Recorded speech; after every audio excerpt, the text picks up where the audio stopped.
Today on Doomed! What's the deal with cultural Marxism, folks? We're gonna find out today on this episode of Doomed. We have a great show for you today. If you haven't heard the term cultural Marxism before, you're in luck because you haven't been subjected to this ridiculousness. And if you have heard the term before, even if you think you know what it means, you probably don't know what the right thinks cultural Marxism means. So today, we're gonna let you know. Joining me is Brenden Gallagher. He's a freelance writer who also works in television, and he wrote a piece for the Daily Dot called "What is Cultural Marxism?" explaining and debunking the popular term. Brenden, you're up. Thanks for joining us. Hey, thanks for having me, Matt. I really appreciate it. Thanks for reaching out. And, I got my postmodernism Wikipedia page up and ready to go. So let's talk about cultural Marxism. Perfect. I'm pulling us up on the screen. There we are. And let's do this, man. So, I saw your article for the Daily Dot, and I thought to myself, it just went up yesterday. Today is July 7th, 2018. And I saw it, I read it, and I was like, it's incredible that this term that is so regularly used by the right, and not even just the fringe right or some you have to be a political savvy person to have heard this term because the people on the right using this are all politicos. No, this is mainly something that people probably heard from someone like a Jordan Peterson. Absolutely true. And this is one of those big things. I think Jordan Peterson is so important for this conversation because he is the kind of person that uses this term, which is that he's ostensibly ally alt-right, but he dresses up alt-right language in academic bullshit, basically, but doesn't really know the terms he's talking about. And I think a lot of criticism of Peterson that I think is super valid is that, he's not a philosopher, he's not a political scientist, he's a Jungian psychologist by training, and even other Jungian psychologists don't think much of him. But, we have these things on the left too, or the center, like Malcolm Gladwell is kind of a similar figure where you put yourself into the space of a public intellectual, but your credentials are never called into question. And I think terms like cultural Marxism are super helpful for debunking people like this because they just show you they're full of shit. Right. I mean, that's really the crux of it, right? It's just a term that makes them feel like they're sounding smart. They really don't know what they're talking about. Have they ever, you even mentioned it in your piece, they've never even really read what, the works of Karl Marx, because cultural Marxism is not, a thing. It's something they've invented. Right, totally. And just a little, primer stuff from the article about it, there is, just like any good conspiracy theory, there are some grains of truth, which is, Marx's writings were deeply influential. The Frankfurt School, which includes Adorno, Horkheimer, and a bunch of other philosophers, were German Jews, generally speaking, who left Nazi Germany, moved to New York, and started, talking philosophy, talking to each other. And Marx's writings were influential on them. But they were really the fathers of postmodernism. And, I'm no philosopher, so I'll just suffice it to say an easy way to think about postmodernism is your philosophy is rooted in an incredulity or doubt towards narratives. And the one that in my college postmodernism seminars we always start with is everyone says the arc of humanity is long and bend towards justice. Well, what evidence do we have that that's true? And really none, right? So right. You look at these narratives we structure life around, which modernism and previously Enlightenment philosophy rooted their thought in, and postmodernists say, well, what proof do we have that any of these things is true? And, one of those narratives is that the West or Western culture, is a civilizing or superior way to align one's life or set of artistic ideals.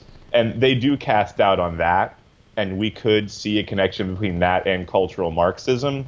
But really, postmodernists, because they're defined by doubting these narratives, they would laugh at the idea of cultural Marxism as an organizing principle themselves.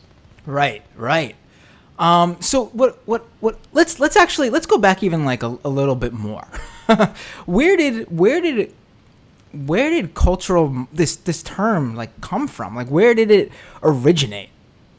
Okay, so there is a crackpot conspiracy theorist conservative writer in the 80s, which I think is hilarious because we're like a century removed from Marx, 50 years removed from any semblance of what the work of the Frankfurt School is doing. And Right. I just want to pause for a second and really take that in. Like, this is something that they use as if it's like something that like Karl Marx himself has handed down to us in his works and his writing, and it's something that that formed the socialist or the leftist or the Marxist or the communist mind for generations, and here we are now, and it's making a comeback. No, this is something that was created by someone who isn't Karl Marx in the 80s. Yeah, this guy, the last name Weyrich, and I can pull up his first name if we need to do that, but it's in the article. And basically, he's not particularly interesting because he's one of these people that is writing right-wing screeds and publishing pretty little-known books. And I think the key moment is that in the 90s then, some of the folks who were behind the Heritage Foundation founded an even more right-wing think tank. And one of their projects was kind of a proto-Fox News in the late 80s, early 90s, where basically they tested out, the model that would go mainstream with Roger Ailes years later. And they did a documentary called, like, The Frankfurt School, some dastardly subtitle, and they talk about cultural Marxism in that documentary. And then from there, these ideas spread through the right because you've got, if you you broke up just a little bit. Just move back to where you said from there these ideas spread through the right. Yeah, they spread through the right, and if you're hitting Fox News and the Heritage Foundation and kind of that weird right-wing conspiracy space, you're covering pretty much any thinker on the right.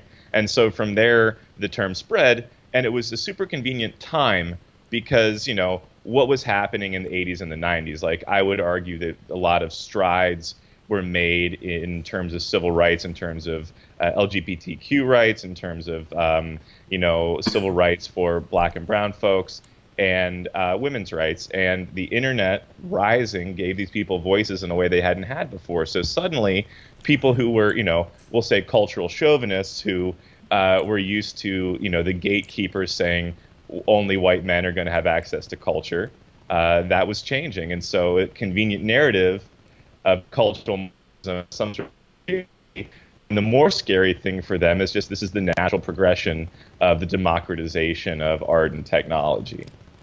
So let's actually jump ahead now, because I want to touch on Jordan Peterson first, because I think, being that most people probably have heard this term from him and he's such a mainstream figure now, we should go after him first to make sure we have plenty of time. I've talked about Jordan Peterson on this show many times. There's been at least one episode with Nathan Robinson of Current Affairs that was dedicated to discussing Jordan Peterson and his followers and his beliefs and his 12 rules and how we should all clean our rooms. And I realized when I reached out to you that we haven't talked about cultural Marxism so much on this show. I mean, in passing, we mentioned it because he can't stop talking about it. So if you're talking about Jordan Peterson, you gotta mention his obsession with this term and what he thinks it means. So what do you think Jordan Peterson, when he's talking about cultural Marxism, do you think that, because a lot of people think he's a smart guy, spoiler alert, he's not. What do you think he's trying to really put forward to his followers? Well, I wrote a piece about Jordan Peterson recently for the Daily Dot also, and I read Nathan's piece, which is really inspirational because I think Nathan has done the most thorough destruction of him on a political theory and cultural level, and then Shuja Haider did the most thorough destruction of him on a philosophical level because Shuja knows postmodernism and is like You never read Derrida, you've never read Lacan, you don't know what you're talking about. And I think both those pieces are useful to get kind of an understanding of what Jordan Peterson's deal is. And what it is that he is just smart enough to dress up alt-right ideas in respectability politics, which is a phrase I know we hate when it's applied to the left, but I think it makes sense on the right, because they're always looking for a new person to take racist, xenophobic, sexist ideas and make them respectable. But then you look at Peterson's videos on YouTube, and you can easily find him. Oh, 1 second there, Brenden. Brenden, you froze. Just when you look up Jordan Peterson on YouTube, from there. Yeah, so you can find him on YouTube, and you can find videos of him, for example, saying it's okay to punch women or being Islamophobic. And, the curtain falls down at times. But his use to the right is that he seems respectable to people that don't have a lot of training and education. He's a pseudo-academic, and that's so useful to mainstream alt-right ideas. And in my article, I talk about him as kind of the alt-right Malcolm Gladwell, because the idea is you're taking these ideas that are rigorously put together by actual academics and thinkers, and you're using them however you see fit to advance your agenda, but you realize if you poke holes in any of them, they're super thin. But again, what is Jordan Peterson's average audience, right? It's probably like a 17-year-old precocious boy who is trying to kind of figure out a narrative to view the world. And if someone sounds fatherly, if they've read more books than you have and you don't have a college education yet, you're vulnerable to that. And so I think we know Jordan Peterson is stupid because, we're older and we've read more people, but we have to remember that he's dangerous because he's appealing exactly to the kind of people that, frankly, the left should be trying to win and speak to, and we should take him seriously. Right. I'm familiar with Malcolm Gladwell, but I'm not too familiar with him. When you say he's the alt-right Malcolm Gladwell.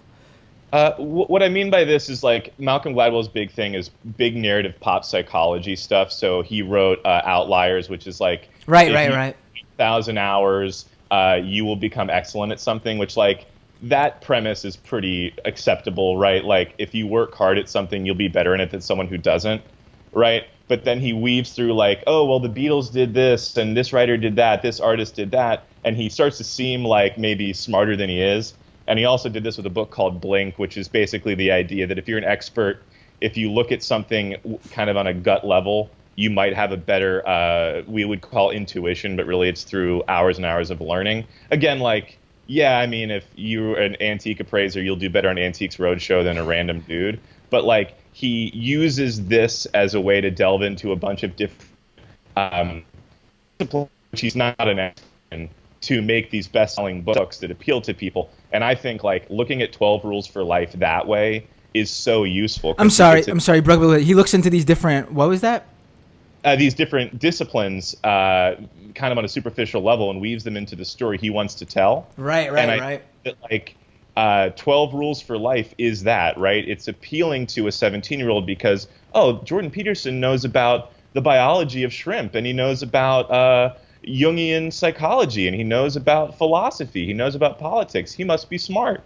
But then ultimately, he uses that to build basically a very superficial philosophy to sell these teenagers, which is don't try to change the world because you're too stupid to know what to do. Listen to me and get really angry at anyone who isn't a white male or isn't producing traditionally white art. Right. Now, for Jordan Peterson, I think he's, what am I going to say here? Jordan Peterson, what I think is that a lot of the stuff that he says, like you mentioned with his, you're comparing him with Malcolm Gladwell, it's really just, basic stuff that he dresses up in with big words and in a way to sort of sound like an intellectual, and he's really it's nothing new. It's common sense stuff, and then he just throws in his own little, he's gonna say he's not alt-right. Obviously, we've discussed this on the show 100 times, but his alt-right leaning at the very least, but his alt-right beliefs. Like it's like clean your room because the social justice warriors won't like it when you do, and you'll be able to stop them from controlling you. And it's basic stuff that takes no intelligence whatsoever to come to, no critical thought, whatever to come to. But then you just add that fear factor to it. Yeah, it's absolutely true. Well, I think another thing a lot of people that have written on Peterson have brought up that I think is super important is that some of his ideas on a very basic level, I'm not going to say have merit, but he's pointing out things that are appealing. And I think the Chapo guys did a great job of talking about this when they took on Peterson, where it's like, clean your room and like have personal hygiene. Like, yeah, that's a positive if you're a basement dwelling gamer. Like, that's a good piece of advice for you. Also, like, take responsibility for your actions. Like, no shit. Like, that's a part of every ethos that has ever been kind of put forth. But then underlying that is this insidious idea that actually lets these people off the hook, because they're saying, he's saying, have personal responsibility, but also know the reason that you don't is that social justice warriors have changed society and you don't have their traditional expectations of a Western man, so it's not your fault. And that's what's really seductive, right? Because on the left, similar ideas force you to change and to engage with people and to recognize your shortcomings. I mean, the hardest thing for a lot of people, like a young white man, when they come to a DSA meeting is like, you need to understand you have a level of privilege and you've not understood that in the spaces you've been in before. So you need to understand that if you want to be here. And that is such a bigger challenge, for just a small thing like traditionally female labor should be done equal part by men and women. So you should like help with childcare and prepare food in these spaces. That's a more radical challenge to these kids' thoughts than anything Jordan Peterson has, because he's not asking them to do anything. He's saying, clean your room, be nice to people, but, really don't try to change anything else because it's not worth it anyway and it's not your fault. And that's seductive and it sucks. Right. No, that's a really I mean, that is how he's become who he is. Like, this is where he's gained his fame and his all that sweet Patreon and YouTube money he's making. The right-wing grift is good, man. It is. And man, if only I had the ability to not care about people and things in general, actually, then I could make a ton of money through the right-wing grift too. Yeah, well, and there's just so much competition on the left. I mean, like I said, Nathan Robinson's so smart, and it's like, I got to follow him. Jesus, I'd rather follow up Paul Watson or whatever, and I would seem like a genius, Right. I mean, but also the money is actually a lot tighter on the left.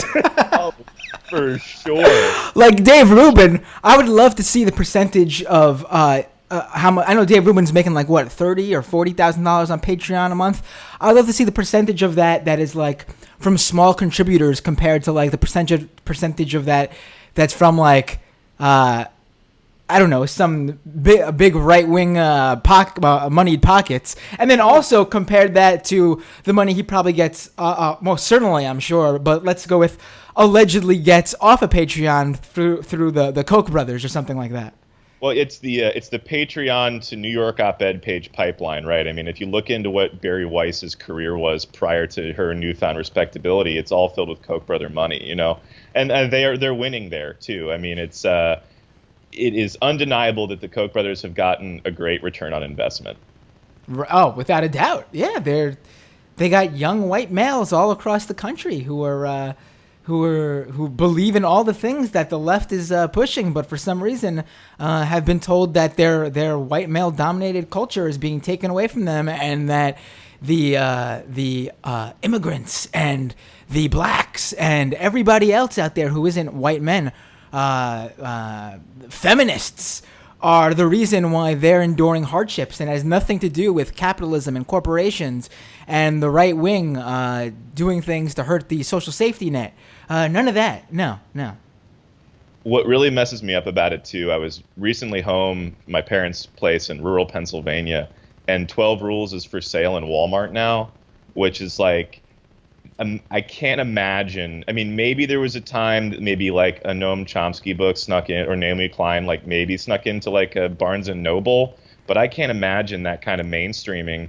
It's like next to Harry Potter and like Chicken Soup for the Soul, and like that is very bad. Well, here's the thing, actually, and you know what? Someone should do this. Someone who's smarter than me. But if no one steps to the plate, I guess I'll have to take on the challenge. He's really done a good job. I don't think he's a smart guy at all, but he is very good, or whoever he hired to do this for him is very good at marketing himself as something he is not. He is 100% marketed as like, and you know, these guys are certainly probably libertarians or right-leaning too, as most of these entrepreneur types are, but he has portrayed himself as like, you know, like a Tim Ferriss, like a guy who's like, his book isn't political. He's not a political guy. He's a self-help guru or a professor. He's an intellectual trying to better your life. And then he just, you know, in his speeches, he's a lot more political. But if you're just reading his stuff, which I'm sure actually a majority of the people who claim they like Jordan Peterson or have read or follow Jordan Peterson say, they probably mostly just consume his books more so than his other work. That stuff is pretty much just like self-help stuff, but if you read between the lines or you're smart enough to see the certain terminology used, then you see the right-wing leaning political ideology seep through. I'm sure you talked about this with Nathan, but the biggest thing to know how much of a grifter he is that Peterson's first published academic work was this like sprawling 1,000-page meandering like Jungian psychology misstructured dissertation, basically. And then the second thing that he publishes is this like tight little volume of self-help bullshit. Right. I mean, like what that is like the surefire sign of a grifter, right? Like you're a serious academic, but you'll just publish whatever way the wind is blowing, you know? Right, like literally look through the 12 rules, and you're not reading like a conservative manifesto. What you're reading is almost nearly like what your grandma has been telling you your entire life. Like, clean your room, treat people how you'd like to be treated, be kind to others. You know, it's the most basic, and of course, like I said, he'll throw in a little bit of his beliefs in there, but it's just enough that you know you can read through and not realize that you read something that had a political bent.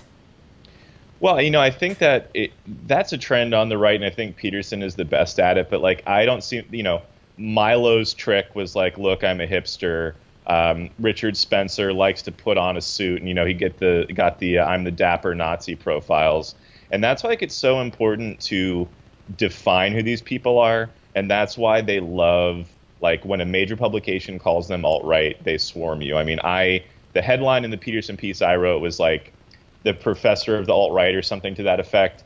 And almost every reply I got was he's not alt-right, he's not alt-right, he's not alt-right. And I think it's our job on the left to define terms. And I think circling back to cultural Marxism, the right is so good at defining us on their terms. But we always, because we have this intellectual bent, this egalitarian bent, we let them define themselves. And I think that's one of the key things in the fight going forward is to identify you're a Nazi, you're alt-right, this is the pipeline to advance those thoughts and pick out, okay, well, Peterson is saying this about SJWs, he's saying this about Muslims, he's saying this about women. That is the same thing that Paul Thomas Watson is saying, and that is the same thing that Richard Spencer is saying on a continuum. And what is their goal? Their goal is to get, you know, these kids from right-leaning, libertarian, aggrieved gamer to neo-Nazi soldier. And we saw it happen at Charlottesville, and that is the game plan. So let's you know, you just brought up Paul Joseph Watson, and that's a perfect segue. No, right. No, that's a perfect segue though into I would let's say that the next step, but like the step under, like the deeper step into the world of cultural Marxism, because where, you know, Jordan Peterson has mainstreamed the term, and really, actually, if you really look into, I'm not going to give Paul Joseph Watson credit here, but when you listen to his YouTube videos and he talks about cultural Marxism, you get a much better sense of what he thinks he's talking about when he says cultural Marxism than you do when Jordan Peterson talks about it. Because really, if you watch any Jordan Peterson video, he'll talk about postmodernism and then he'll bring up the culture and Marxists. But I don't think he really has ever, in any way, shape, or form, and this is the guy who's the most mainstream of these guys talking about it, has ever really defined. I don't mean he stops and goes, hey everyone, this is what cultural Marxism means. No, but he has never, even when he talks about it, it's like he just uses it as like a term to throw out there, completely swappable with leftists or social justice warriors or even Democrats. Like, he really doesn't know what he's talking about in his own mind. Like, at least Paul Joseph Watson, when he's talking about cultural Marxists, you hear what he's saying and you hear what he's talking about, and it's like, oh, that's what he thinks he's talking about when he uses the term cultural Marxists. Jordan Peterson's got no clue. It's just like a random word he could throw out that's completely swappable with a dozen other words that don't all mean the same thing. Totally. And I think the big thing is it's not that Peterson doesn't know, it's that Peterson is a coward. Because his one thing is... don't worry about it. You're dropping out a bit. Let's just start again. And you could say this again because there's no amount of... you could always say this again. There's no amount of times you can say this. Jordan Peterson is a coward. Go ahead. Jordan Peterson is a coward because he can talk in vague terms about SJWs, the insidious Marxist threat, but he doesn't offer a clear alternative because he would have to show his cards if he did. And Watson's not afraid to say what Watson wants and envisions is essentially a white ethnoculture, right? That we look at, and it's a very warped view of art history, but basically all art should be is like Roman statues, Wagner, a couple of the great novels. I'm sure maybe he thinks some Hemingway is fine, and then like that should be all that art is, right? And you see this again and again with Watson. He says Western culture, Western chauvinism, value of the West, and what he's saying is like Eurocentric, Roman, neoclassical kind of art. And as an academic, Peterson really can't say that because then he'd be showing his cards and his peers would be like, hey, you can't teach here anymore if you think that nothing that I do is valid, right? Right. So, and it goes down to that, and to be fair to Peterson, Watson's on a continuum too, because he's not going to say some of the things Richard Spencer's going to say, because if you believe the only valuable cultural material and art out there is created in the white Western post-Roman Empire tradition, what you're saying is only white men have value. And Watson rarely crosses that line, but Spencer crosses that line. So again, it's all the pipeline to becoming a neo-Nazi, because what Watson's saying about white Western art is not dissimilar to what the Nazis say about art and what art they valued and collected and kept, right? Right. Because eventually, if you can say a person's work has no value, then you're functionally or their art or their culture, that is one step away from saying they have no value. Right. And you, in your piece for the Daily Dot, quote a Paul Joseph Watson YouTube clip, which I've pulled, and I'm going to play it now. I'm not sure if you could hear it through our connection, but the listeners will hear it, and I will let you know, in case you don't hear it, I'll let you know when it's over. This is basically a Paul Joseph Watson rant on YouTube about popular culture, pop culture, and it comes right after many clips of Miley Cyrus twerking and the Kardashians and him playing clips from music videos of various rap artists saying how they're responsible for the decline of culture, and specifically for the rap artists, he pulls up like who knows where he got these statistics, like the like a graph of crime going up and all, the basic fun right-wing mumbo jumbo crap stuff. Let's pull up this clip. To represent what we stand for, whatever moral superiority our ancestors earned will be eviscerated within a generation. That's why we need to constantly savage this notion that popular culture represents Western civilization. It doesn't. The weaponization of popular culture, as I've described it, is merely the reassertion of cultural Marxism. By making the culture that underpins our society completely meaningless and therefore rudderless, it can be easily overthrown. We need to reject popular culture in all its grisly, grotesque, dehumanizing forms. We need to encourage a new cultural renaissance that is once again inspired by beauty, talent, and the exaltation of human accomplishment. Now, I don't know if you heard that, but you know the quote, the whole spiel. First of all, he dropped everything in there. He got pop culture in there, Western civilization in there. Obviously, of course, we wouldn't be talking about this clip if he didn't drop in cultural Marxism in there. I just would like to also point out, from now on, I will be calling it Renaissance, like he does. Yeah, that is really something else. I mean, you really have to think that you are, and when I say you are, I mean you as a white person, are the only one who can create something of any sort of merit. Yeah, and additionally, you know, these narratives leave out so many artistic movements along the way, right? Like, they don't really mention Romanticism, they don't really mention Impressionism, they don't mention, any of the movements that maybe, also had non-white folks contributing to them. They don't mention movements that were more egalitarian, because, transcendentalists or romantics were talking about how great all things of the world are spiritual and drawing from Eastern ideas. And, they just erase them at their leisure. So, things like this remind me, you show these people that, these narratives are so cherry-picked based on, 4 or 5 things Watson woke up one day and decided built the narrative. I'm not sure if he quite... hold on, there's some stream issue right now. I just want to make sure we're back up. All right, we should be good. If anyone on YouTube sees us dropping, let us know. But we should be good back up. That was weird. Okay, anyway, back to Paul Joseph Watson. He should be railing about YouTube issues because that's his real bona fides there. I mean, the guy has lots of subscribers. He spends a lot of time making YouTube videos. Maybe a little bit less time complaining about Marxists and the culture, and a little more time complaining about YouTube and their many tech issues. All right there, buddy. Paul Joseph Watson, go on that. But, like we were saying before, he does very clearly and plainly state what he's talking about when he mentions cultural Marxism and cultural Marxists.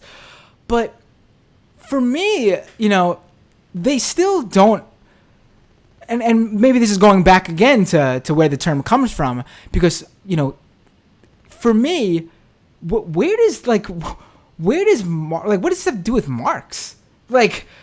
It's this is such an important issue, right? Because Marxism is appealing to anyone who doesn't have money, right? Because it's basically saying the boss is fucking you, seize the means of production, you're alienated from your labor, you feel like shit. And if you're a gamer in your basement ordering Postmates every night, you can relate to that, right? You're Uber driver, you're working at Best Buy, what have you. But in making it cultural, you're removing the economic ideas from Marxism and replacing it with, ostensibly the same ideas that the lower class will rise up against the upper class. You're painting it as non-whites will rise up against whites. And this is why I think intersectionality is such an important message to understand, and why I still believe that Bernie Sanders would have won the 2016 election had he been the candidate, is that... Bernie would have won. Bernie would have won. You heard it here first, folks. But it's important to talk about intersectionality, because then you can start to say, okay, well, the economic oppression that you're feeling as an alienated 17-year-old with no skills and no future, who's maybe not going to college, is akin to the oppression that, a black teen is feeling when they're targeted by the police, or a woman is feeling when they're in a rural area where they don't have access to, the women and sexual rights that we enjoy in urban areas. And when you remove economics from Marxism and make it all cultural, then you can alienate and remove these men from the leftist discourse. And I think that you hear these right-wing guys say all the time that politics is downstream from culture. That's only true if you don't address the fundamental needs of people. Medicare for all is not downstream from culture, but saluting the flag during the national anthem at the Super Bowl is downstream from culture. Right. No, that's a great point. And you know what? I would even argue that something like Medicare for all is in reverse. It's one of those like political beliefs, political ideas that actually transcends into the culture in terms of like it's like a cool thing. Like it's like a popular, like you see like celebrities and artists who are very much in tune with especially young people, millennials, and the generation after that, who have turned to like Medicare for all and universal health care. And even in you're seeing it, I think, coming up with a basic income, universal basic income. Like it's like a cool thing. Like it's a thing that's becoming like a cultural like identifier. Yeah, and I also believe that like it's things like Medicare for all are super powerful because the right has nothing like it to combat with, because they're not offering. I mean, the only thing I can think of that appeals to these people is maybe gun rights as a concrete thing that they can give you. But I mean, their policy program takes from them, right? The tax cuts take, their trade laws take, their estate tax laws take. And we on the left can give, right? UBI gives, free college gives, Medicare for all gives. So right now, in the neoliberal democratic program is so means tested, offers so little. Young people on the right will settle for grievance politics. Well, you can make me feel better as a class and as a race, even if you're not giving me something. But that feeling you get being superior in a MAGA hat. Sorry, just giving. Will you feel superior for giving me something? Yeah, the superiority you get wearing a MAGA hat is nothing compared to the concrete offering that you have on my hospital bill is taken care of, my college loans are forgiven. And I think that's the only way to fight the alt-right is to offer a concrete program, because the right doesn't have a concrete program, because ultimately their goal is to marginalize oppressed classes and then marginalize poor white people. Right. I've never heard anyone call it a MAGA hat before. I love it. I've always pronounced it MAGA. Yeah, it's kind of like Renaissance, Right. Paul Watson have a similar thing there. Right. That's the intellectual way to say MAGA. Yeah, you put an accent on the second A. So if I was that teen at that Whataburger in Texas and just got that drink thrown in my face, I would be going, my MAGA hat!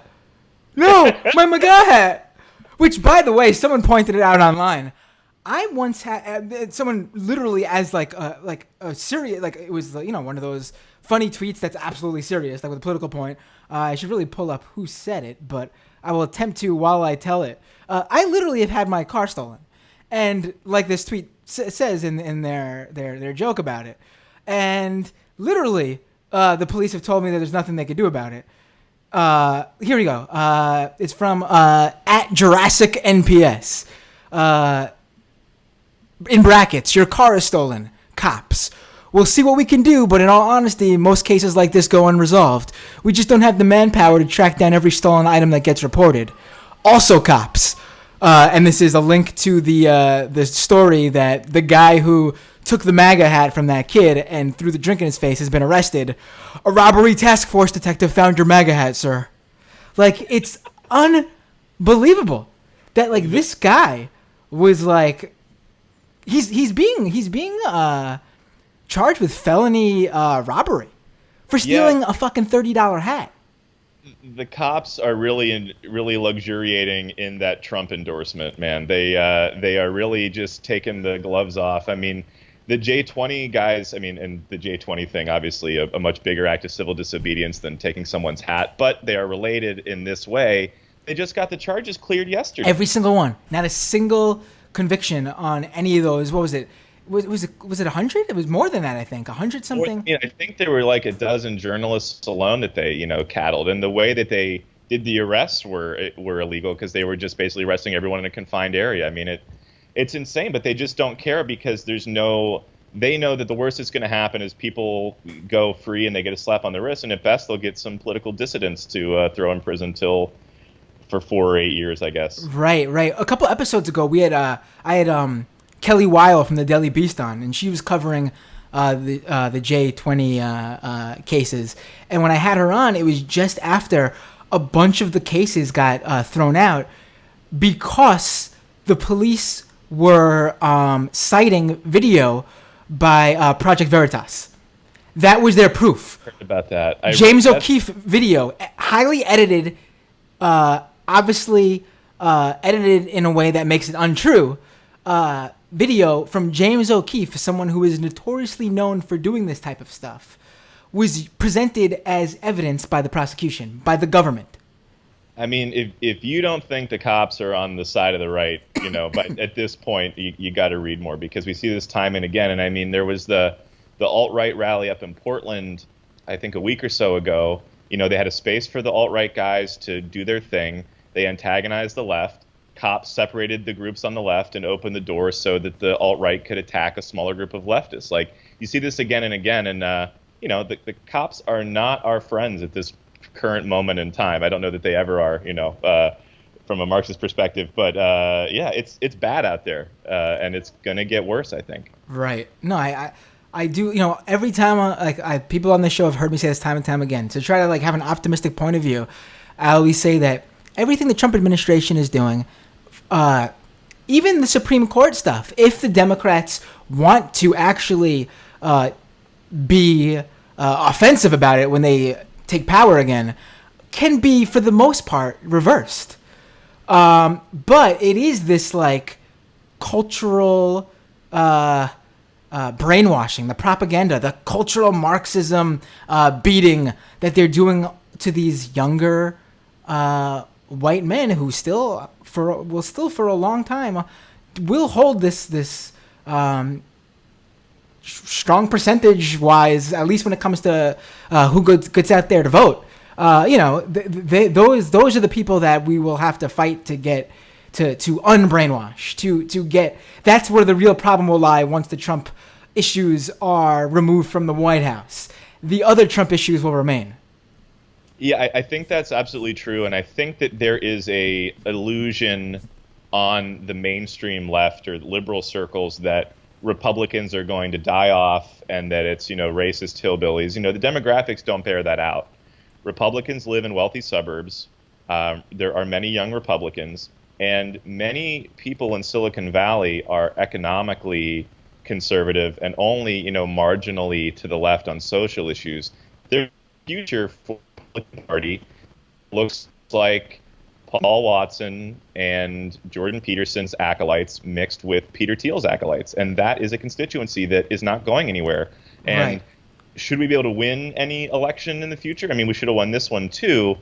Yeah, but I mean, don't think that the Republican Party is going away. And, I was one of those people, when Romney lost, I thought, they're going to have to at least kind of buckle on immigration to kind of try to get conservative Latinx people in the fold. No, they didn't have to. They just had to turn out their base and just, what do they say on Twitter all the time, buckle down and get more racist. Right. No, for really. I mean, I remember when I was with the Majority Report, I remember Sam Cedar would constantly say, the Republican Party as a national party is over after Obama trounced Romney. And, I think no one was really expecting. I do think the demographics, obviously, if you just are looking at the demographics, the Republican Party is a dying party, and it is in the favor of Democrats. But what no one was expecting was that the dying party, usually they say it gets loudest. You're hearing, the loudest figures are now out, and that's why you're hearing it the most. But unfortunately, there was just enough that if they were all loud, they would be more than. Do you get what I'm saying? Usually when you say something's dying out and the loudest figures are talking, that's how it gets to the point where you still think it's a formidable opposition, but they still aren't. However, the Republican Party was dying, but with that extra push of turning out their base, with all that extra advantage did actually make them still formidable. I totally agree with that. And something that really helped me kind of understand that was I was listening to the Revolutions podcast, and they were talking about the French Revolution and how the ultra-royalists were, at a certain point, they were a rump parliament, meaning that they knew that they could never again get a majority. And at that point, they just buckled down on being as far right as possible because they knew, okay, well, we're never going to win again, so there's no point in compromise. Let's just push as far to the right as we can to enact as much of our agenda as we can while we're in power. And, the current Republican Party as constituted with, the party of Mitch McConnell and Paul Ryan understands that they are a dying party as constituted and are just pushing as far right as they can before they die.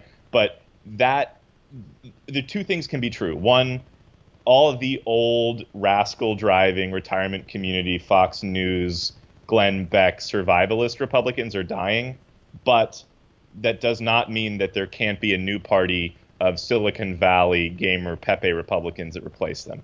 Right. No, that's a great point. Someone brought up on the stream that, and you bring up in your article, and I think you even mentioned it really early on in the podcast, that this sort of cultural Marxism propaganda sort of actually, even though maybe the term doesn't, but this obviously, but I do want to talk about it a little bit here, but obviously it goes back to the Nazis, and the belief that, there's this certain group of people that came out of Germany with this idea system, and they are sort of where these guys later on will point to when they invent cultural Marxism, the term. Yeah, I mean, absolutely true. And I think that this was brought up by a couple of the Twitter followers that replied to me coming on as well. They wanted me to bring this up, that cultural Marxism as a term is anti-Semitic in its origins. And, the people who founded the Frankfurt School fled Nazi Germany. They were predominantly Jewish. And there is a part of cultural Marxism. The subtext there is white Jewish intellectuals who are manipulating other oppressed classes to Trojan horse their views onto the world. And it is tied into, it's the same shit as Protocols of Elders of Zion, going back. Looks like they're freezing the stream again. Paul Joseph Watson, you totally froze there. I think they're trying to stop you from getting the truth out here. I'm sorry I keep lagging for you guys. Apologies. No, it's all good. This is really great, so it makes the lagging worth it. Or I guess if we want to sound smart, the lagung. So just to pick it up, I guess I'll go back to, yes, the Frankfurt School, who they attribute cultural Marxism to kind of falsely, were a group of German Jews predominantly who fled to New York. And a lot of the conversation around the conspiracy theory of cultural Marxism sounds a lot like a lot of the other anti-Semitic theories advanced in texts like Protocols of the Elders of Zion, and stretching back to the Middle Ages of demonizing Jewish intellectuals as kind of Trojan horsing ideas that they want to kind of sell to other economically and racially oppressed groups. And that shouldn't be lost in the conversation that a lot of times when people say cultural Marxism, it's just a dog whistle for anti-Semitism. And if you look at the Ron Paul meme that really kicked up all of this, right, is he shared this meme, and it's caricatures of different, racial and ethnic classes. So there's clearly an Asian caricature, an African-American caricature, and there is a Jewish caricature, and they're combining a fist with a hammer and sickle on it, punching Uncle Sam. And that is such a perfect kind of illustration of what these people believe, because they, if you push an Alex Jones or Glenn Beck, well, Alex Jones not too far, but any of these guys far enough, they're going to say they believe there's a Jewish conspiracy to unite the minorities of the world against white men. And that is a part of this and shouldn't be left out of the conversation, and is kind of part and parcel of this rhetorical idea that they've crafted. Right, and the real funny thing about that, there's a number of things that I found quite humorous about that post from Ron Paul. His defense of it literally mirrored his defense for his racist newsletters back in the day. It's like the absolute same defense. It's the people who work for me, which means it's not my fault. It wasn't me who did it.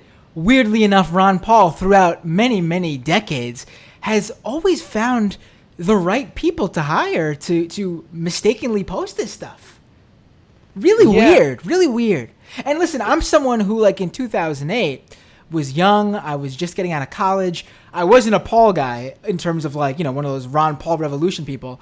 But I was someone who was like, I would never vote for him, but what he says about war, I really agree with, So, I did have a little bit of an awakening on Ron Paul as well in terms of, like, realizing that what he's selling is really, honestly, sort of just like this. It mirrors really the cultural Marxism point, where it's a way to sell. You throw in some things that will appease these usually left-leaning, young white men, and you really then throw you bring them over to your side with that stuff, but then you hit them over the head with your real right-wing ideology that they normally wouldn't believe, but you've already got them, so they're on board now. And there you go. There's your libertarians. Yeah, I'm not going to be the first person to make this point, but I think it's one that's super important, which is, like, libertarians really have no constituency because their core belief is, like, I don't want to pay for roads I don't drive on. But they understood, especially right around 2008, that there were some issues that neither party was addressing: anti-war, legal weed. And I look back on that time and I think, where the fuck were the Democrats? Like, why were we not there? Because anytime a party like the Libertarians can come in and sell those things, it's a failure of the left to be articulating a vision that involves those things. Because legal weed should not have been something that we were, the left was left behind on. And, again, I go back to, like, the positives of the modern left and, like, how Bernie and then those who've come after him, Ocasio-Cortez, et cetera, are talking. They all talk about anti-imperialism, legalize marijuana, because there's just no reason that people whose vision of the world is that lead paint's legal and we're all, like, tinted silver should have a reasonable constituency in the United States. Right. But let's also get to the other funny thing about going back to that picture. It was actually a repurposed, I believe, from what I've seen, a repurposed political cartoon from Brazil that was like a socialist political cartoon that literally just showed non-caricature, like a rainbow of people. It showed, like, a brown person, a black person, a white person, an Asian person, all in a row together, and punching the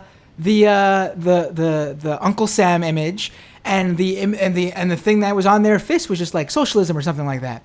And it was like just to show that, like, all these groups of people come together and to fight the imperialist, because obviously if you're in South America, you have a good argument for that critique of America, I would say. Yeah, a very true one, by the way. But let's, for maybe some of the less left-leaning people who do listen to this, a good critique. Yeah, it's funny, and it kind of that just reminds me. This is an outgrowth, I think, of how scared the right is of socialism right now. And I think, while, like, that cartoon is super offensive, I think this kind of thing where people are looking to South American and European socialist agitprop and trying to, like, repurpose it as conservative propaganda means, like, we're winning, because I think that I didn't read it yet. I probably won't, but Bret Stephens did his Why Socialism is Bad Now piece. Why won't you read that? Why wouldn't you read that? I think I kind of OD'd on Bret Stephens. I feel like, and this is like some deep cut New York Times op-ed stuff, so sorry to indulge me, but Ross Douthat I will read because he's so crazy with his, like, weird hyper-Catholic stuff. But Bret Stephens and Barry Weiss, it's just like, I know what they're going to say before I read it, because it's the same bullshit that, again, the Koch brothers and the Heritage Foundation have been spouting for decades. And they're boring now.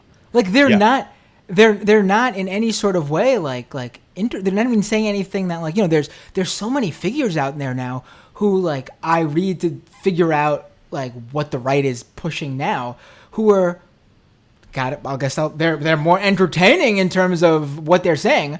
Like Barry Weiss and Stevens are just really just. I mean, you have to pay attention because they do have that platform in the New York Times, but it really isn't just. I mean, I guess I'll read Barry Weiss when she's talking to people who are way more interesting than her.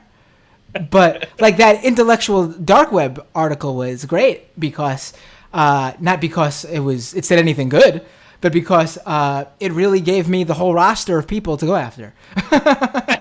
Well, this point has been made by Alex Perrine and Hamilton Nolan and a lot of other people, but it's funny how the New York Times op-ed page is populated by this group of people that have an ideology shared only by people who write for the New York Times op-ed page, which is this like never Trump conservative West Wing, where has our dignity gone kind of conservatism.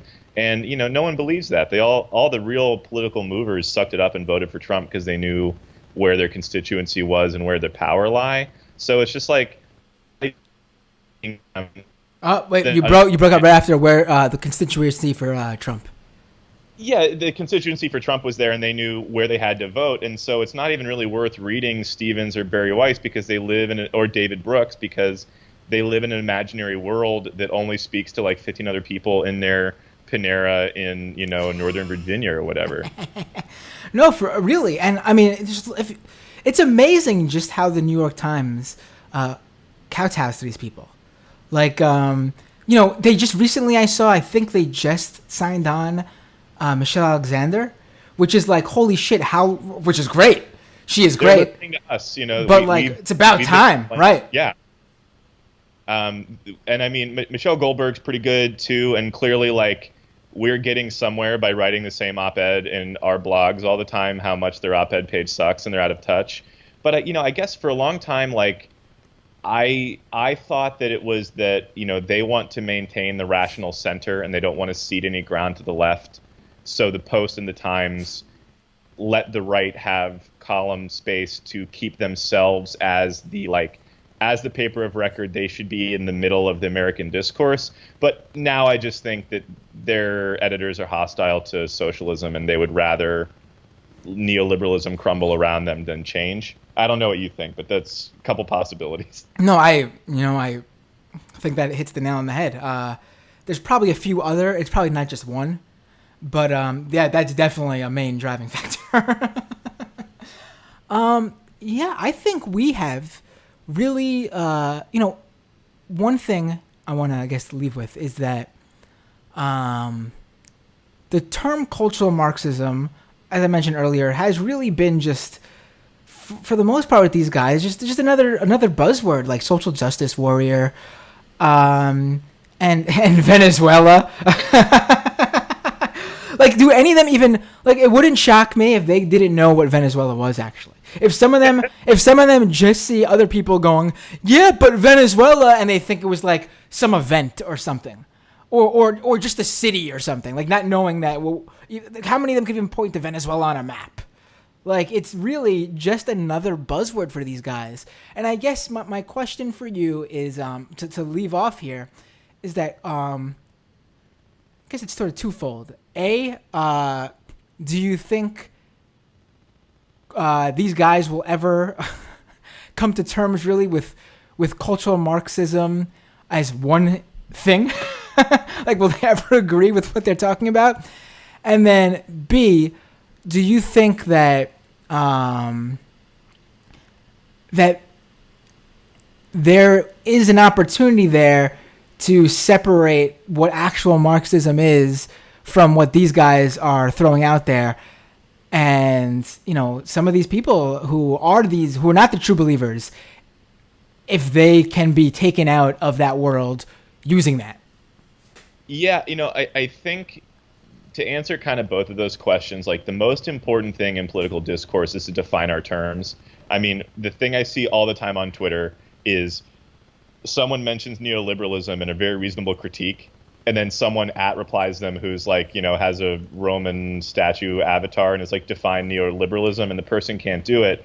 And, it's easy to define neoliberalism because you say something like, well, liberal social policy, but draconian conservative austerity and empire that make that liberal social policy impossible to implement, or something like that. And we can use that weapon for ourselves. And so when someone uses the term cultural Marxism to you online, in person, just say, well, what does that mean to you? Can you define that? And then you can follow it up and say, if they have a definition, which they probably don't, they'll probably say something like the SJWs are attacking us or some conspiracy theory. And then you can say, well, how is that Marxist? And then they won't have an answer. And then you can kind of introduce concepts of the proletariat and the bourgeoisie and class struggle. Because, class struggle is a winner because most people don't have shit. So if you can explain, like, hey, do you want to be funding people's estate tax while you drive Uber? Well, then we should have class struggle. Hey, this unionized job my dad had made $40 an hour, and now I'm making $11 an hour doing the same job. Like, that sucks. Why is that? Oh, well, class struggle. So I think all that is important to kind of, there is a way to win back people on the right by talking about economics, but I want to caution, because this is get all. Hold on, you're breaking up, and this is an important point. You want to caution? I want to caution, do not sacrifice intersectionality. Do not sell out oppressed groups to try to win over the alt-right. It's not a winner in the long term because oppressed classes are our constituency. They're our brothers and sisters. They're with whom we have solidarity. It's bullshit or sexist bullshit in this dialogue. And, we don't need to win over the right. We need to turn out our votes. You listen to Keith Ellison talk about voting. He says voting elections is winning one more vote than the other guy. So if you can just confuse the person on the right, challenge their terms and make them doubt themselves, so maybe they fucking stay home, and then you show solidarity to the people in your community, we're going to win. We don't need them. But it will feel good to dunk on them and tell them they don't know what they're talking about. But and if they want to become Marxists and they want to join, great. If they want to stay and post Pepe memes in the basement, fuck them. Well, one thing I do want to point out is when I do bring up, because I have, I've talked about on this show, literal, straight up, proud to be, called themselves this, Nazis, and then the alt-right and the various different subgroups within these far-right fringes. I always bring up, winning back these young kids who were fooled, not in a electoral sense, because no, I don't want to win them back for that. What I mean is literally like unbrainwashing them, because lives and families do get ruined. Like, I'm talking about literally in like a personal sense, like these people are not taking on what's actually destroying them.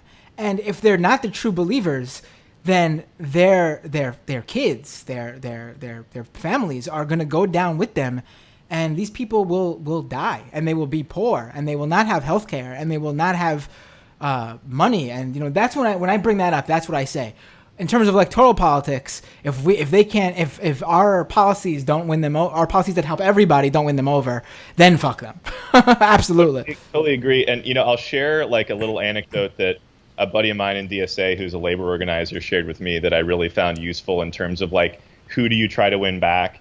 And is like, support leftists, debate liberals, argue with conservatives, punch Nazis.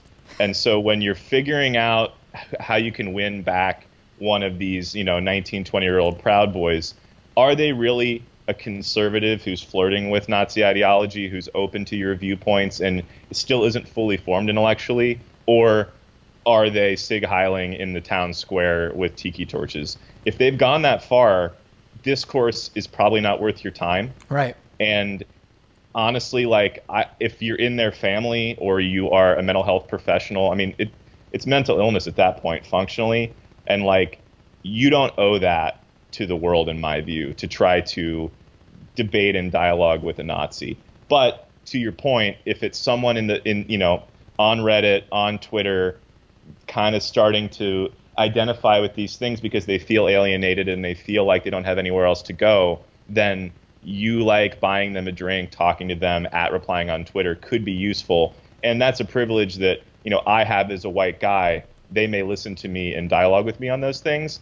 But, at the same time, if they're going to reply me with Holocaust denial stuff, then the dialogue's probably over. Exactly. Like for this past just yesterday, I had Gavin McGinnis go after me because I wrote an article for Mashable, basically just saying Twitter probably shouldn't be verifying Gavin and the Proud Boys account, and he went after me on Twitter, and obviously I could care less because I'm so used to that shit. In fact, I love it. So please, right-wingers who want to go after me, please give me the content I crave. But anyway, like, a good fight. Right.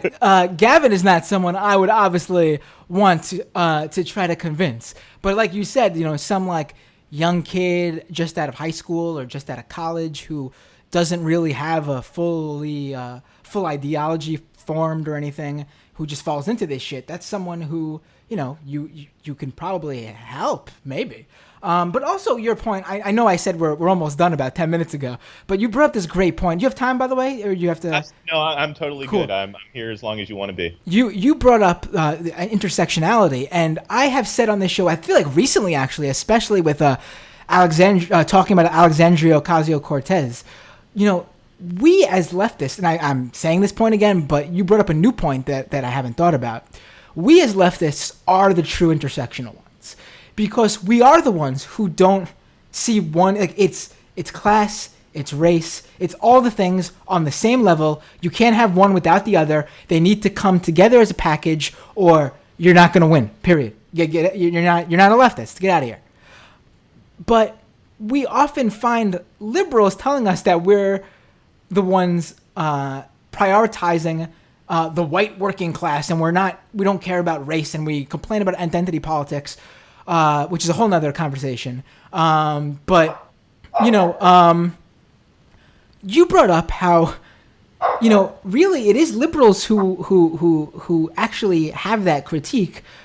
And it never really occurred to me that liberal critique that is not based in reality is what feeds the people who believe that about the left. Because the right does not have this critique. Because why the hell would the right care about that stuff? They don't care about intersectionality. They don't care about being a feminist. They don't care about race issues. So the liberal critique that the left doesn't care about those things actually is the only thing that feeds that opposition, because it's not a right-wing attack. Absolutely. And first, let me say, sorry if you heard my mighty pug barking in the background. He thinks he's a guard dog sometimes. So I love it. No, it's all good. Yeah, no, I think it's 100% true. So throughout the primary, I started writing about politics as part of, my day job right around that time, because everybody wanted Bernie content and I was able to provide it. And I then found myself in these arguments with hashtag, now known as the hashtag resistance, right, about how, you're a brocialist. What have you. And, the thing that I always point to is program like... one second. Sorry, broke up. Just move back a couple lines. Bernie's policies were better on race than Hillary's were. The left is more interested in criminal justice reform.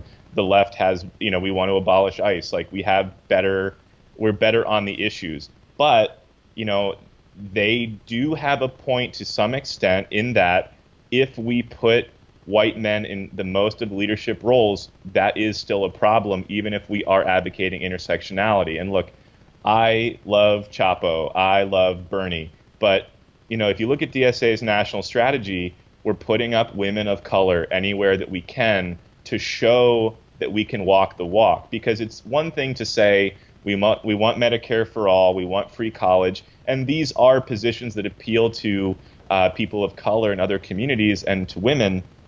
We believe that abortion is healthcare. Like, that's the DSA line. But look, that is going to be hollow if we don't have representation that mirrors our beliefs. And we got dinged there because, Bernie was the only guy saying those things with a national platform, and the bench beneath him wasn't very deep. I mean, Keith Ellison tried to put his neck out for a leadership position, and they killed him for, essays about Louis Farrakhan from the 70s. They had Oppo on him ready to roll because they know that if you can keep the left's main figures to being white men, that they have that argument. And so to me, like, you're not going to hear any of this argument around Ocasio-Cortez, right?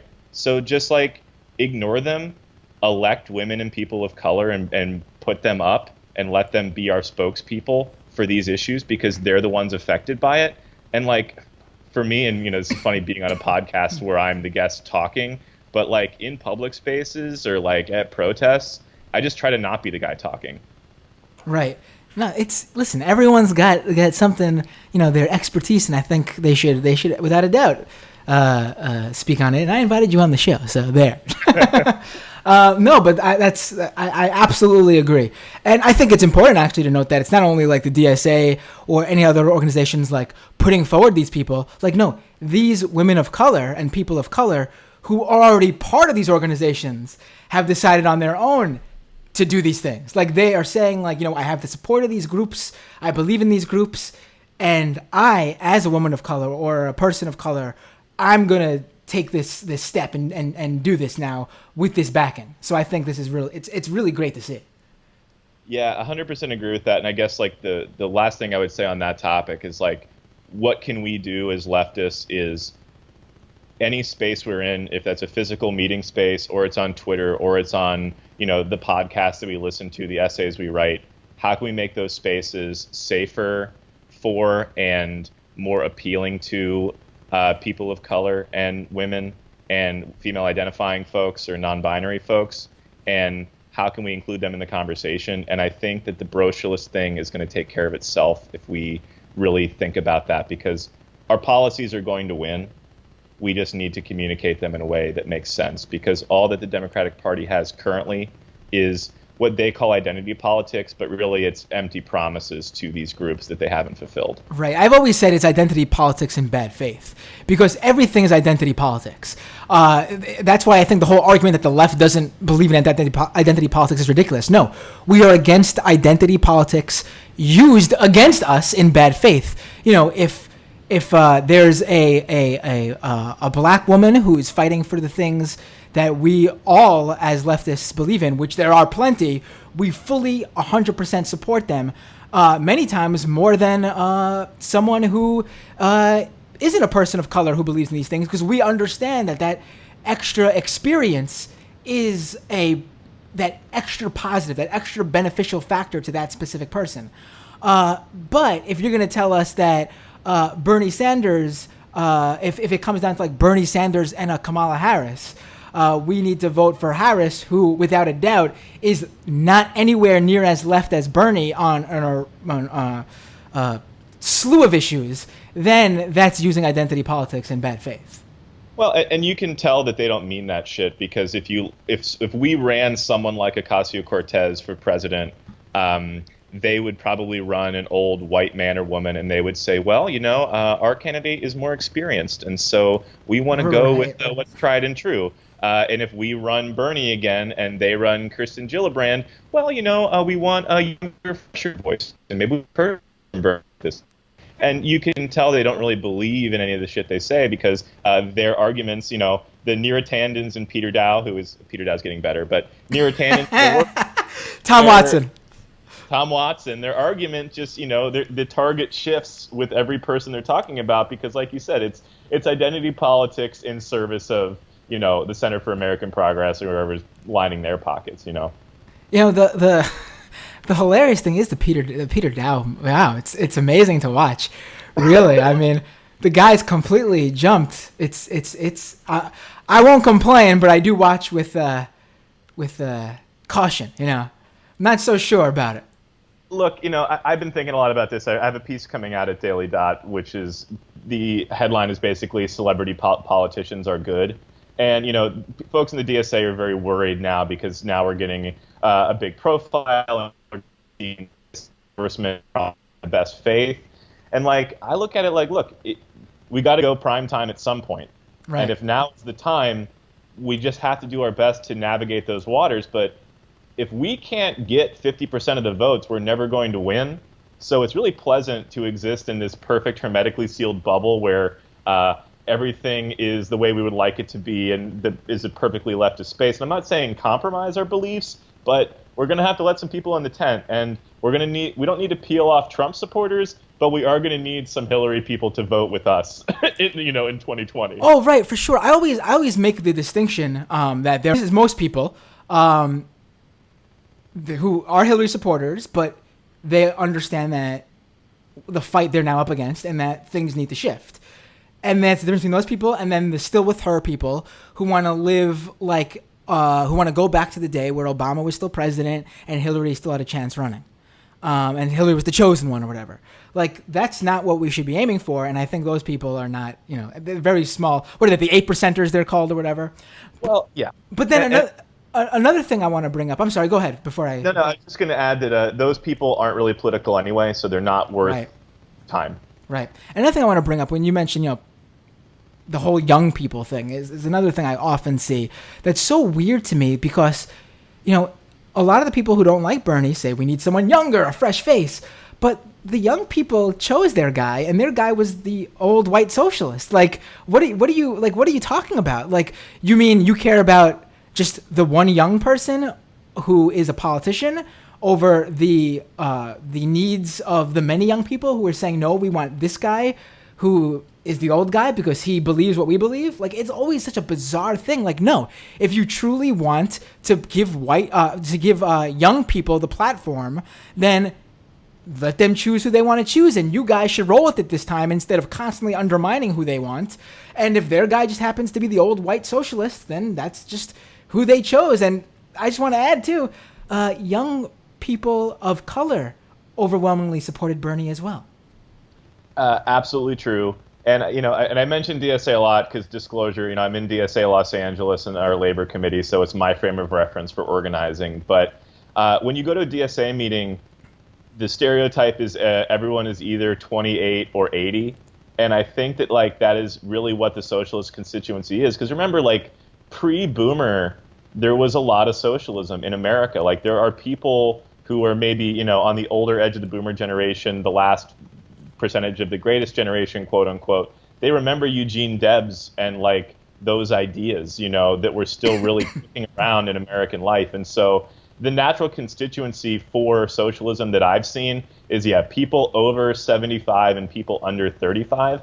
And I think that's terrifying to people in power who are aged between, 55 and 65, because that's a powerful constituency. And I don't think we should run away from that. And look, if we get a fresh-faced person for the presidency, I think that's great just because we can counter the argument. And a lot of people just don't like Bernie now, which, I don't agree with them. I still think they're a very small percentage, but yeah. We could get into this, but I don't even know if he wants to run. You know what I mean? But he's running. He's running. You think so? I really do think so. I think he's made all the movements, barring something. He is someone that if something comes up in his life, he will, obviously, I don't think, which at his age, who knows? But I also don't think that's a disqualifying factor. If he is healthy and when it comes time to run, and he picks a good VP, because the whole thing about McCain's age when he ran in 2008 was his VP pick if something was to happen to him. Obviously, McCain had his own problems, but the real issue when people brought up his age was that if he did, croak at that age, if he was president, we would have President Sarah Palin. Bernie picks a good VP, he's running and everything's fine, no problem with it. Be any age you want. Hey, look, I'm 100% with you. And to be clear, if Bernie runs, I would support him 100%. I think that you're right about him positioning himself for a run, and I think he probably will. But I do think post-election he was casting about for kind of for lack of a better comparison, he wanted to play the John the Baptist role to whoever is going to actually be there. But, Ellison, like I said, they killed him nationally. Nina Turner gets killed nationally. And they really are gunning for our bench. They want, and I don't mean by they, I mean the Democratic establishment. The only person, Sherrod Brown, they kind of dragged over the coals. The left person who's old enough with a big enough national profile, I thought was maybe Ben Jealous, but I don't even know if he has it. And so I don't think there is someone on the left that isn't Bernie who could be the candidate. They're going to bring up Elizabeth Warren. And while I like Elizabeth Warren, how can you possibly say that the issues that you guys as centrist Democrats had with Bernie, Elizabeth Warren is any better on? In fact, she is worse on those issues. She is pure financial sector, which is great. We need someone like that. She's perfect on that stuff. Pure economics. she is never really given she's never, I mean, of course, when these issues come up, she'll voice the right side, be on the right side of them, but she has never made race, she's never made criminal justice, she's never made any of these things, any way, shape, or form part of her platform, which Bernie at the very least had done. Maybe not in the perfect or even best way, but he had, at least acknowledged and worked for these things. So I don't know how you're going to portray Elizabeth Warren as the better Bernie for which these people will try to do. But again, she's a great ally. I want her in the Senate. She would be a great VP pick, maybe even. But to say her over Bernie is just ridiculous from coming from those people especially. Not to plug yet another one of my pieces, but I wrote a Liz Warren 2020 piece for Daily Dot recently, and I looked into her Massachusetts polling numbers, and they are not very good. And she's going to not necessarily have a close fight in her Senate battle, but I think that she doesn't project that well nationally, and I think that she knows that. And I don't want to speculate on what those reasons are because, it's not just sexism because Kamala Harris and Gillibrand poll much better nationally than she does.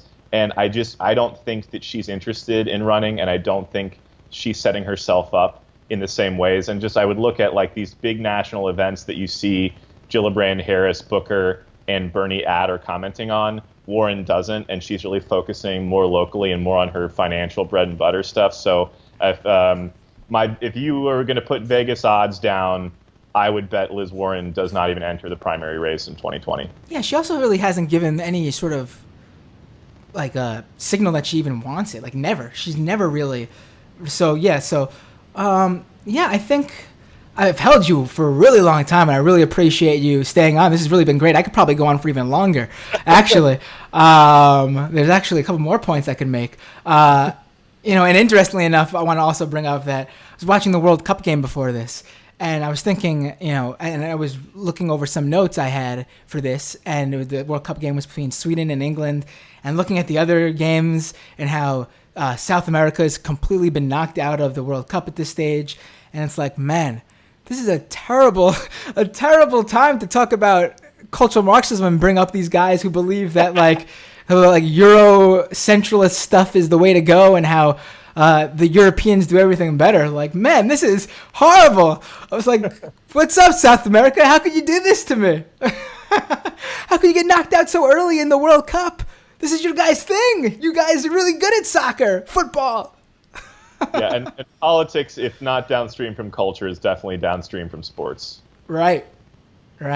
No, it's completely true. I think in an episode before, I said how sports is the one area where workers have the money and power. Like their unions are incredibly strong, and if we get major sports figures on our side, I can't think of better advocates.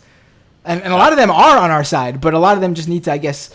I mean, we see them. It's thanks to Colin Kaepernick coming out on a lot of issues.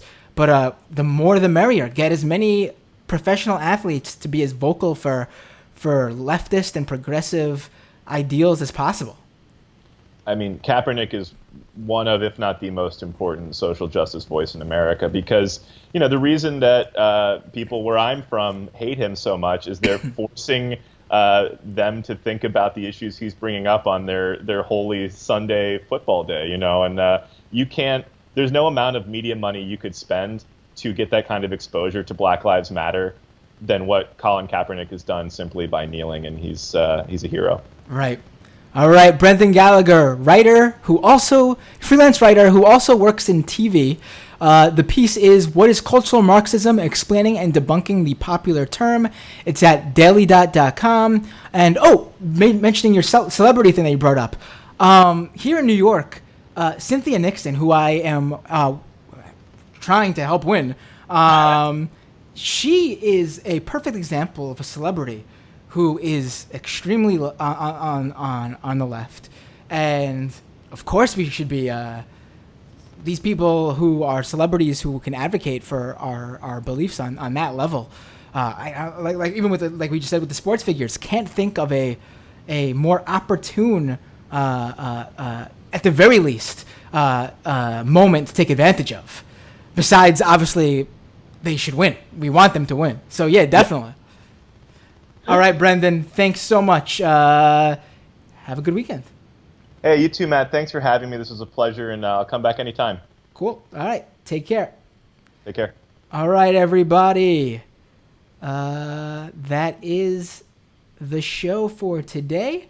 We went very, very, very over. Very long. And I have no problem with it. I mean, I'm not actually on any time. My limit is usually with how long I think people will listen to a podcast. So if something is going on for long and is interesting, I will keep it going. But also I think people do have time commitments. And I know how long people have to listen to podcasts. So I want to make sure they get in everything in the opportune amount of time, because there's nothing on this show that I don't find interesting, because otherwise I just wouldn't have it on. Let's go. I'll go to some comments really fast. First of all, patreon.com/MattBinder. We are inching super close to the halfway point of the main goal. So maybe it's the new goal. I should probably just make it a new goal on the Patreon. And when we do that, I will start doing half of what I originally intended to start doing when we hit that goal. This isn't my full-time thing anywhere near close to it. So I hit that goal just so, for that extra content, just to make it, with a kid and everything, I have to balance that time, money, commitment, with my personal life. So that goal enables me to start doing some of that members-only, Patreon-only content. And so if we hit that halfway point to the goal, I'll start doing half of it, which will probably include, at the very least, a members-only discussion. We can do calls, no guests, just time to do calls, comments, stuff like that, and we just talk, shoot the shit, talk about the news of the week, things like that. Let's go to the comments here. Also, on iTunes, we are getting super, super close. We're at 90-something reviews. Please, let's get to 100 reviews. It's a nice number. It makes people look like that this podcast has a real listener base, which it does. The YouTube channel is a very small, not even 0.01% of the people. There are literally tens of thousands of people a week who listen to this show. And primarily, obviously, as the podcast. The YouTube channel, again, is part of the Patreon bonus, where I started doing it because of the Patreon, and it basically allows me to to view the comments while the interview is going on. And you've noticed probably in a few interviews, I'll view something you guys say, and I'll bring it up in the conversation. And then after the conversation with the guest, I'm able to go through some of these comments. And also, you guys seem to like doing the Patreon members specifically like to watch the YouTube live stream. Let's see here. I saw one I wanted to bring up from Ryan earlier. Let me just get to that. Ryan Tennant. Oh, Matt, you had me scared there for a second when I was talking about Ron Paul. Let me just set the record straight. Never voted for him, never supported him, never was a Ron Paul Revolution guy. But when I was young and looking into all the candidates in 2008, I came across him, and I was like, I don't agree with a lot of this guy says. But when it comes to the other conservatives and the other Republicans, his foreign policy is really, even compared to some Democrats, his foreign policy seems to be really great. That's as far as it got. You read more into it, you understand his worldview and why that foreign policy actually is part of that worldview as a libertarian that he is, and how his foreign policy, while maybe mirrors leftist foreign policy in certain aspects, it is by no means the same thing, and it is not for the same reasons. So that turned me off of him. Once I learned that stuff, that completely turned me off of him real quick. So nope, never. Just want to say that's as far as it got. It was, this guy seems interesting. Let me look more into this. Oh, that's not a bad thing. Let me look more into that specifically. Oh, okay. Bye-bye, Ron Paul. That's as far as it got.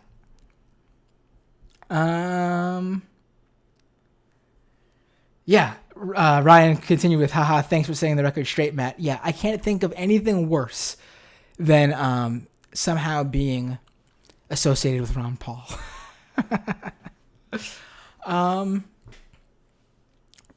what's interesting actually, now that you bring it up, and I can get into more of this later, is that girl that I had on the show in one of the earlier episodes, I think it was episode 6. Her name's Caitlin. She has gotten a lot of it. Excuse me, drinking all this water because I've had a cough, and now I have the hiccups. So let me get back to this. So this girl Caitlin, you've probably seen her around lately. Oh yeah, the shirt I'm wearing asks Kami. It says Paul in his shirt though. It's a Paul Heyman guy shirt. It's a wrestling shirt. Paul Heyman is like a very great pro wrestling mind. He was the guy who started ECW, Extreme Championship Wrestling, which was like the counterculture of pro wrestling in the 90s. It like sort of changed pro wrestling and made it more like edgy. In many ways, there's some problematic things about it looking back. But for the time, it was definitely like the rebellious pro wrestling organization. And he is still in wrestling, and he's still like one of those rare countercultural minds in pro wrestling. So yeah, that's the shirt I got. Definitely not a Ron Paul shirt. Thank you very much. So the Caitlin Bennett, I think her name is, was on the show, episode 6, I believe. And I had her on, knowing she's a conservative. I had her on specifically because she's a conservative. She is the one who was part of Turning Point USA, who was part of the Kent State chapter, and she put together that infamous diaper event where they tried to own the libs by dressing up like babies, claiming they were the babies because they needed safe spaces, yet these guys were wearing like cliche baby bonnets and full literal diapers, owning themselves to own the libs. So this was a huge thing online. It was completely blew back on them. The mockery was instantaneous and overwhelming for the organization. And so basically they threw her under the bus. Didn't defend her, even though according to her, she had passed all this information on to them and they had proved it all, given her full support, thought it was a great idea. So she left the organization because of this and many other reasons. And so I had her on to dish some dirt about it. And then after that, which I thought was completely worthwhile, learned things about Turning Point USA and Charlie Kirk internally that I think, people might have known or assumed at the very least, but I had it confirmed from someone on this show, from someone who was a part of the organization and willing to talk. And then after I debated her, and I think most people will say that I held my own at the very least, if not outright, took all of her points and, I invited her as a guest, so I could not have been just straight up an asshole to her, but I think I called her out on her shit. I called her ignorant on these issues, and I said she did not know what she was talking about, as hospitable as you can for a guest. And I think I pretty much shut her down in terms of what she believes. And it was still a friendly debate. And at the end, I said, please don't fall for any more right-wing grifts. Hopefully you've learned from this. And I knew she would still be a conservative. And I guess I should have seen the next part coming. She has now started her own right-wing grift, where she is the gun lover, the college gun lover. She brought her guns to Kent State, took a bunch of photo ops, and has become like a right-wing hero online at the very least. I'm sure most right-wingers who aren't very online don't know who the hell she is, but for right-wing Twitter, people know her. She has a decent amount of followers now. I think like 50 or 60,000 Twitter followers. And so yeah, I had her on the show, and I've seen people talk about that episode, and I've also seen people defend. No one's ever called me out for having her on. But people have said how, someone like this is someone who they would trust with having someone like that on. Because they know where my politics lie. They know my purpose for having her on. And they know I won't let her get away with saying any of her ideological bullshit without calling her out for it. So actually, I'd like to have her on again now that she's become this person, because I think I can once again the new stuff she's hung her hat on and is proclaimed to be the expert on. I think I could easily take that down several pegs as well. So yeah, Ryan says she's so horny for guns it's insane. Yeah, it's listen. My assessment of her is still. From what she has told me herself, not all of it was on the show, and it was off the record, so I'll respect that. So I won't say any details. Nothing too juicy or anything. Stuff that won't affect any sort of won't affect anyone's lives. So I'm fine with not bringing it up. But she is still someone, I think, who is finding herself, and the people she hangs around. The group she found herself in college, because if you look at her, if people have found photos of her just few years earlier, and she was like a metalcore scene girl, which is hilarious to me. So, I mean, not saying those people can also be right-wing. That scene certainly has its problems with that, but not someone you'd probably associate with as being a conservative grifter off the bat. I think she has found herself in a group of people that she hangs out with, her friends, who believe these things, and that's why she believes in these things. Because she's young. Nothing to do with anything else. Young people, like we spoke about with Brenden, they look for an outlet and when they see problems in their lives, and the first thing that, they latch onto sort of is something that has reached out to them and tried to have appealed to them. And that's how conservatives get young people, because it's not natural. Young people don't naturally become conservatives. Because literally, just learn about what progressives and what leftists advocate for, and they don't even need to specifically rope you in or anything. You'll be on board, especially if you're a young person and dealing with the issues that young people deal with, especially post 2008 with the financial crisis. Yeah.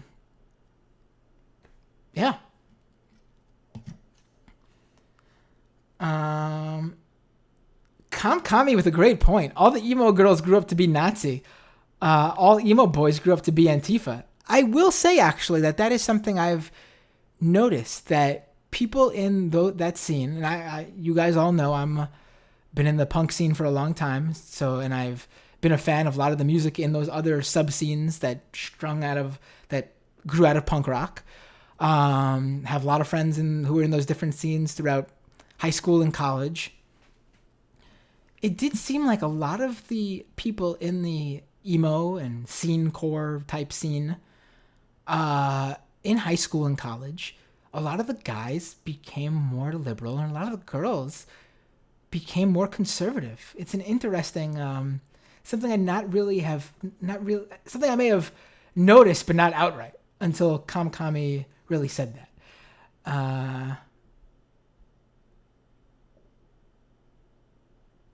Renee, Evanescence was right-wing evangelical. Yeah, but Evanescence was just like mainstream rock, like radio rock music. They didn't have any bona fides in the scene.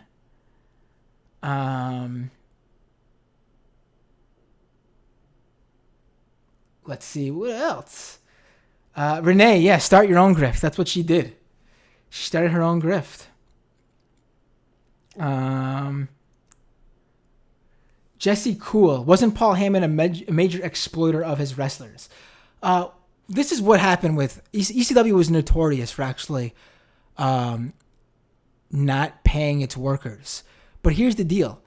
A lot of those guys have come out still to this day and defend what happened because they know that, even according to them, they weren't getting paid because Paul Heyman was literally out of money. The company was always just holding on to its last legs, even as it was entering mainstream and more people were coming, because it was still a very much small operation. More people were coming to watch it, I should say. More people coming to the shows, more people buying merch. They were getting a TV deal. They had a pay-per-view deal. And a lot of people say that Paul Heyman would do a lot of these are coming from wrestlers, even people who work directly with him, like Tommy Dreamer. And we should probably talk to someone about this. This should be its own show. Sorry, people who complain this show is often a little bit too pro wrestling bent. If you'll notice, I would say for at least the last 8 to 10 episodes, since WrestleMania season, I've tried to, which was in early April, I've tried to cut back on that because I've seen the people who aren't wrestling fans say, dish that one complaint. Basically, Paul Heyman just couldn't pay people. According to people who knew the business dealings, even when they got the cable TV deal with TNN and the pay-per-view deal, these were just bad deals that Paul Heyman signed in hopes that this would be able to keep the company going. And many times, these companies he signed the deals with, the pay-per-view companies and TNN, did not pay out the money that they were owed, that Paul Heyman was owed, because there were certain things in the contracts that were not beneficial to Paul Heyman, where they legally could hold this money until ECW hit such and such goal points or checkpoints or whatever in terms of their success. So the company literally couldn't pay at certain points. He should have been more open with certain people. I know that there were people he did not always keep in the loop. There was probably a point where he should have outright said, anyone working shows at this point need to know that you're not going to be, this is purely for the love and hope that ECW becomes something, so that people who needed to work for money, which I'm sure most of them did, and could not do it for the love of ECW in hopes of something bigger, could have backed out. But I think a lot of them were hopeful. A lot of them maybe have assumed that stuff and were hopeful and believed in what the company was doing. Not defending what Paul Heyman did, but also not saying that Paul Heyman was someone who walked away with a bucket of money and was doing this to specifically exploit his workers for his own benefit and became rich off of it.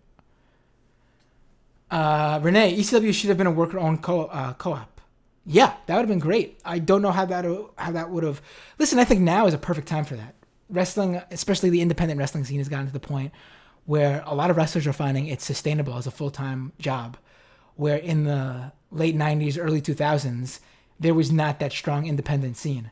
If you weren't working for WWE or WCW, ECW as the third biggest, knowing they might not have always been able to pay, actually looked quite tempting and good, actually, compared to people who may have only other shot would have been the indies, where they would have almost assuredly not made a full-time living. So they rolled the dice with ECW because that's who took them.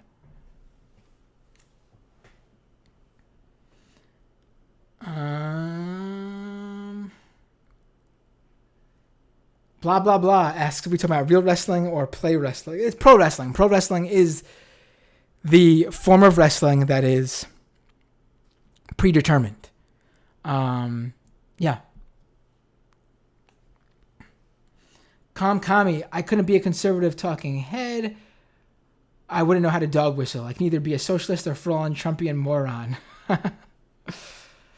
Blah, blah, blah. Maybe some of those hardcore groups should hire Antifa as bodyguards at concerts, which is why some punk groups are banned in certain countries,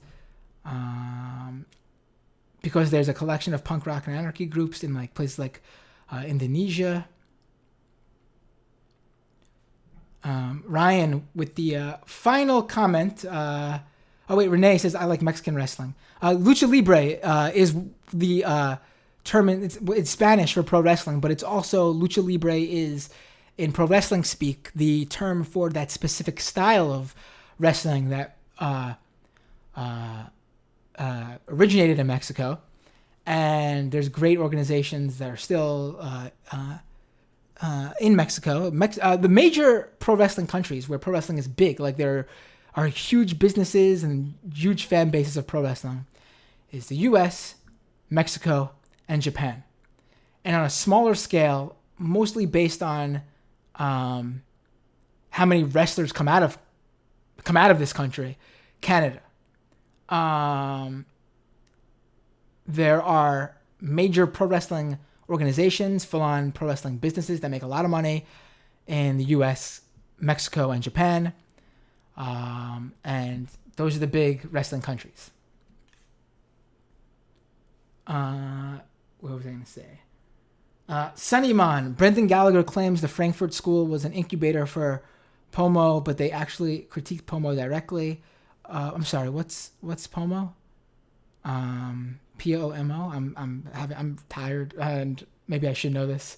Or maybe I don't know this at all. Let me know, and if I could get it in before the end of the. All right, now we got wrestling talk in the comments, and people bring up Billy Corgan, who is a pro wrestling fan. He purchased NWA, which was an old wrestling territory organization back in the day. It was really big, still well respected, but nowhere near as big as it was. There's just a slew of indies that basically make up NWA now. And Billy Corgan bought the NWA. And Billy Corgan of Smashing Pumpkins is a right-wing, fringe right-winger. Goes on InfoWars a lot. So, yeah. Oh, Sunnyman, postmodernism. Yeah. Sorry about that. I've actually not seen the Pomo shorthand for it, but I fully agree. And Ryan Tennant with the final comment of the day, talking about my interview with the Toilet Paper USA girl turned gun grifter. She also pulled the whole, my daddy built his own internet service provider business all by himself without no damn government help bit. So, the cognitive dissonance is strong with her. Absolutely. And if you'll remember, I hit her quite strongly on that. All right, folks. All right. Listen, go to the comment section of the YouTube that'll be up. You can read all the comments, which again has delved into a pro wrestling conversation, which I love. In fact, I would be open to starting a pro wrestling podcast. Maybe I'll do that in addition to this once we hit our goals, if that's what you guys want. Patreon.com/Matt Binder. Leave that iTunes review. Subscribe on iTunes. More fun stuff on the way.